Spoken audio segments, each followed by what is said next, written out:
ሰሞኑን አንድ ታዋቂ አርቲስት ይሞታል። ይህ የምትመለከቱት ጽሁፍ ፌስቡክ ላይ ፋና እንዳለ የምትባል ግለሰብ ከ5 ቀን በፊት የፖስተችው ፖስት ነው።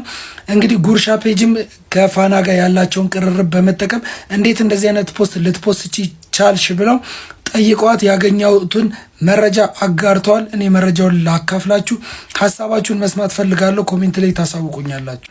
ሌሊት ነው፣ ሰዓቱን አላውቀውም። የሆኑ የታወቁ ሰዎች የተሰበሰቡበት አዳራሽ ውስጥ ገባው። በሩ ላይ አንድ ሰው ብቅልም ይላል።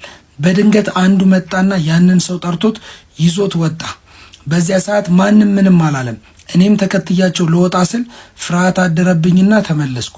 በአዳራሹ ውስጥ የነበሩት ታዋቂ አርቲስቶች መሆናቸውን አውቃለሁ እንጂ ማን እንደሆኑ ለይቼ አላወቅኳቸውም ነበር። በመጨረሻ ላይ ግን አንዱ ጠራኝና እዚህ የነበረው ሰውዬ የት አለ ብሎ ሲጠይቀኝ አንዱ ጠርቶት ይዞት ወጣ እኮ አልኳቸው። በንግግሬ ተገርመው በጅምላ ሳቁብኝ። በዚያው ነቃው። ያ በህልሜ ተጠርቶ የወጣው ሰው እንደሚሞት ተርጉሜ ነው የዛሬ 5 ቀን ፖስት ያደረግኩት።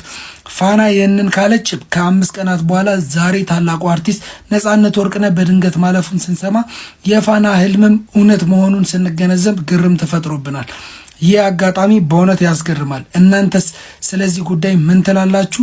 ህልም አስቀድሞ የሚመጣን ነገር የመጠቆም ሚስጥራዊ አቅም አለው ወይስ ብላችሁ ታስባላችሁ? ኮሜንት ላይ ሀሳባችሁን አጋሩኝ። የባልሽን የልጆችሽን አባት ገበና በየአደባባዩ በየሚኒስትሪ ሚዲያው በየሶሻል ሚዲያው ስታሰጪ የኖርሽ ሰው ለቤተሰብሽ ያሎሽ ለነጻነት ወርቅነህ አትሆኝም። ሲጀመር ገባ? አንተ ሄዳል፣ ግንዱ ሄዳል።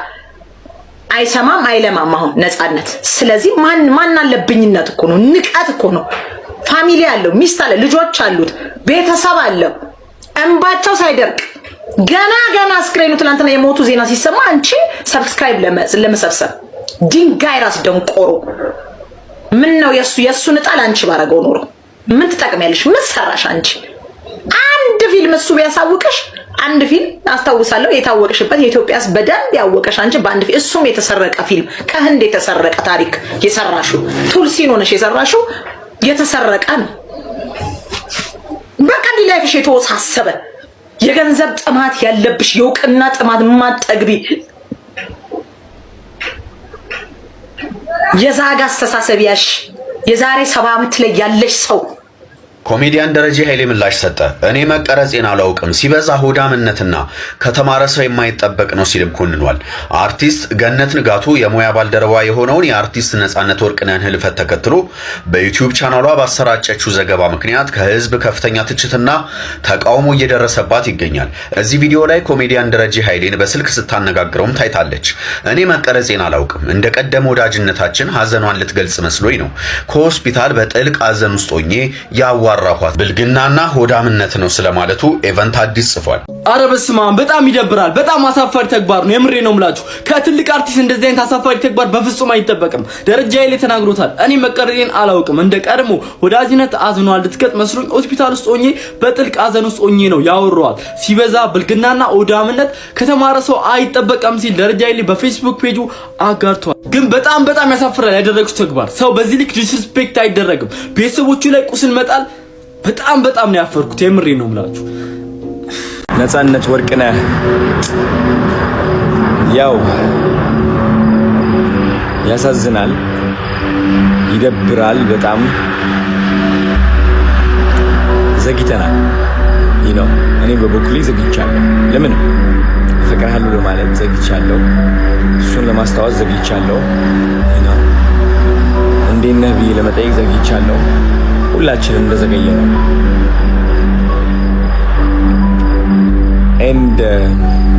ግን ትንሽ ጸጸቴን የሚያቀልልኝ የሚያረጋጋኝ ምን እንደሆነ ታውቃላችሁ?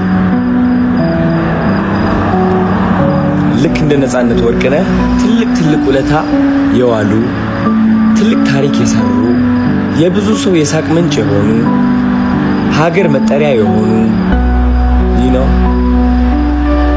በጣም ብዙ አንጋፋ ሰዎች አሉ ኢትዮጵያ ውስጥ። ባይገርማችሁ ቲክቶክ መጣና እነዚህ ሰዎች እንዲረሱ አደረገ። እኛም ሰዎች ነን፣ ከፊታችን የሳበንና የማረከን ነገር እያየን ትልቅ ውለታ የሰራልን ነገር እንተዋዋለን። ባይ ዘ ወይ እነዚህ አንጋፋ አርቲስቶች ብቻ አይደለም ብዙዎቻችን የረሳ ነው። በጣም ትልቅ ነገሮች ያደረጉ ሰዎች ብቻ አይደለም የረሳ ነው። ሰው ከመሞቱ በፊት አለሁልህ ማለትን የረሳ ነው። ባለፈው በጣም የደበረኝ አንድ ኮሜንት ነበረ። ጋሽ ፋንቱ ማንዶዬ እንግዲህ ያው ሰልፍ ይዞ ታክሲ ላይ አየኋቸው እና ያ ቪዲዮ ለቀቁት። ግን በጣም ብዙ አሉታዊ የሆኑ መሰጆች ደረሱ። ለምንድን ነው ጋሽ ፋንቱ ማንዶዬን የምታግዛቸው? ለምን? ምን ያደርግላቸዋል? ልጃቸው እኮ አሜሪካ እኮ ነው። አያችሁ እናንተ የመሰላችሁ እቃ መስጠት ነው የታያችሁ እሱ ነው። ኦፍ ኮርስ መኪና ተሰጠ፣ ቅንጦት ነው የሚመስለው ይሄ ሲታይ ደግሞ። ግን ጋይስ ማወቅ ያለባችሁ እየሰጠናቸው ያለው እቃ ሳይሆን ክብርን ነው፣ የሚገባቸውን ደረጃን ነው። ቀን ቢጥላቸው እኛ ግን መክዳት የለብንም እነሱ። ስለዚህ ጋሽ ሰሎሞን መኪና ሳሰጣቸው መኪና ሳይሆን የሰጠኋቸው ተስፋን ነው፣ ሰው አለልኝ ነው፣ ሰው ይወደኛል ነው፣ ሰው አልረሳኝም ነው። ከመኪና በላይ ይህ መንፈሳዊ ጥንካሬ እንሰጣቸዋለን። ሱራፌልም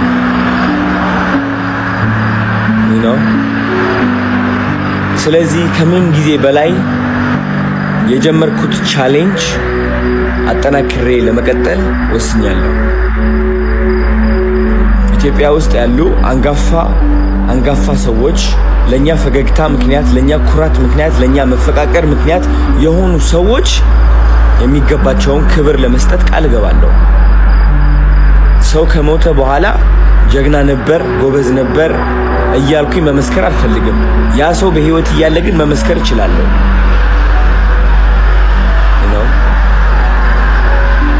ስለዚህ አንድ ጥያቄ ጠይቃቸዋለሁ።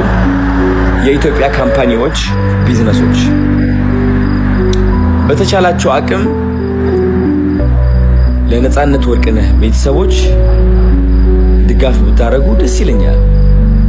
ድጋፍ ያስፈልጋቸዋል ወይስ አያስፈልጋቸውም የሚለው እርግጠኛ አይደለሁኝም። ማያስፈልግ ከሆነም ችግር የለውም፣ ግዴታ አይደለም። ግን ካስፈለገ ብናደርግ ድጋፍ ደስ ይለኛል። የሚያጠነክራቸው ቢካዝ ይህ ቪዲዮ የነጻነት ወርቅነህ ቪዲዮ አይቼዋለሁ። እሱ ብቻ ነው ያላቸው። ስለዚህ እንቁምላቸው። አትሊስት በዚህም ከሰው ነጻነት ወርቅነህ የሰማሁት ነገር እስካሁን እውነት አልመሰለኝም።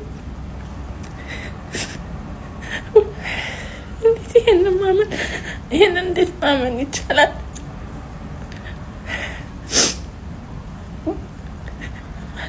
እዛ ጋር መገኘት አለመቻሌ ራሱ በጣም ናመመኝ።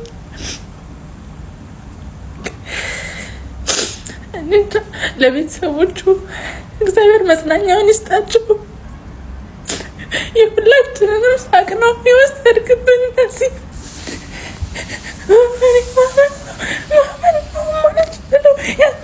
መቀበል አልችልም ወንድሜ። እዛ ጋር ሆኔ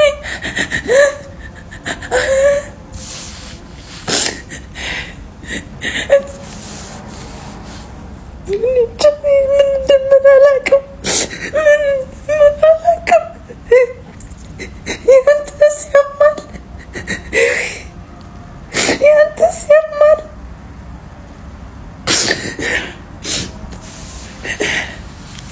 እዛ ጋር መገኘት ባለመቻሌ ለቤተሰቦች መጽናኛውን ይስጣቸው፣ ለወዳጆች ሁሉ መጽናኛውን ይስጣቸው። ምን ማለት እችላለሁ ወንድሜ፣ ወንድሜ።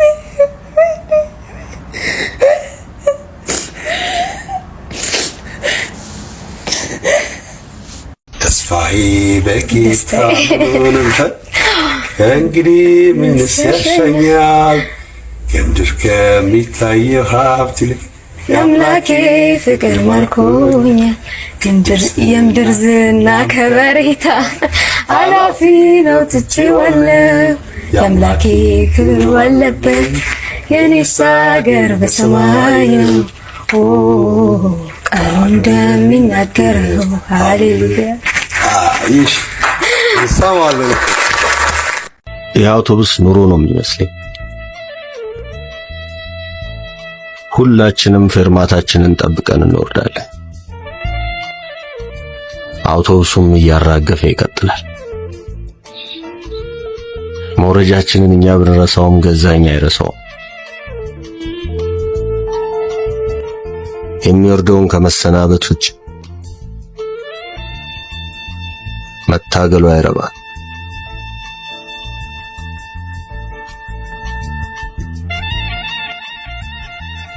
ነዋሪዎቹ እኛ ነን፣ ሾፌሩ ደግሞ እግዚአብሔር። ስለሞቴም ያወጃችሁ አላችሁ።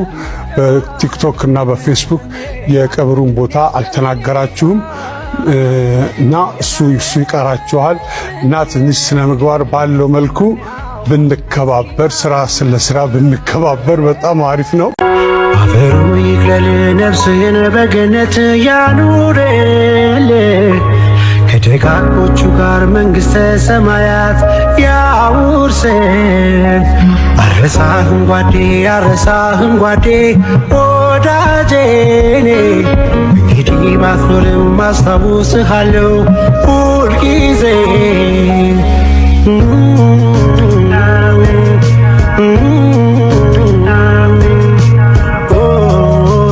ከትዝታሽ ንዳድ አልዳለም አንጀቴ አንቺን ካጣ ወዲህ ተጨንቋል ስሜቴ አልበላም አልጠጣም ምን ብያለኝ ኮዴ ይግባኝ ሳይታይ ሊቀር ነው ወይ ፍዴ የእድሜን ጧት ማታ በትካዜ ገፋው አጣሁት ሰላሜ። ሰላም የኢቢኤስ ቤተሰቦች፣ ዛሬ ከወትሮ በተለየ ፕሮግራሞቻችንን፣ ደስታችንን፣ ሙዚቃዎቻችንን ወይም ደግሞ በተለያየ መልኩ ወደ እናንተ የምናደርሰውን የአብሮነት ቆይታ ሳይሆን የኛንም የእናንተንም የሁላችንንም ሀዘን ነው ይዘን የቀረብነው። በዚህ ሁኔታ ሆነን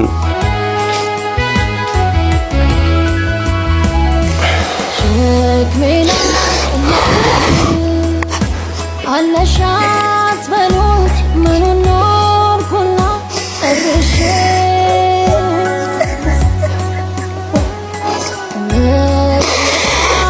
ገና ደርድር አይኔ እስኪ ጠፋን አልቅሽ ጸናለኝ ልቤ ጠራሁ አቆላምጬ አባባ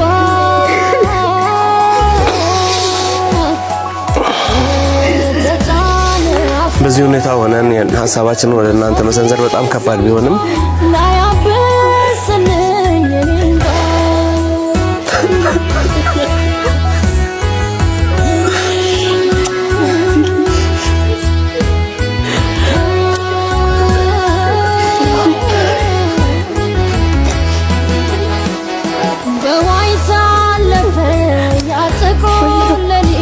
የክልል መንግስታት ጨዋታ ነው። ስሞትም አልበል ጌታዬ። ሽመልስ። እሺ አቶ ሽመልስ ስራዎት ምንድን ነው?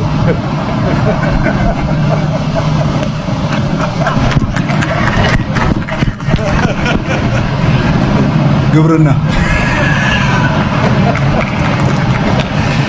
እሺ የመጀመሪያው አቶ ጌታቸው ምንድነው ስራዎት? የባህል ዘፋኝ። የባህል ዘፋኝ የባህል ዘፋኝ ነኝ። እሺ አቶ ጌታቸው እርሶ በሚያስተዳድሩት አካባቢ የሚነገር አንድ አስገራሚ ታሪክ ያጫውቱን። አንድ ደቂቃ።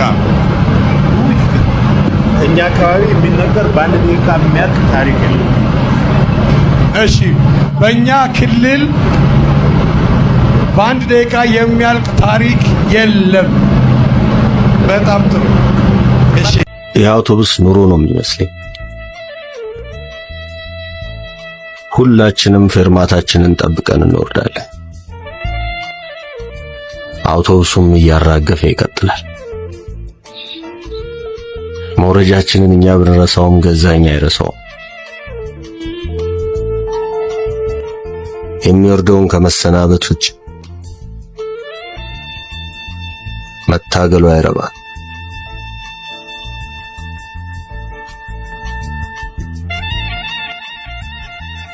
ነዋሪዎቹ እኛ ነን፣ ሾፌሩ ደግሞ እግዚአብሔር።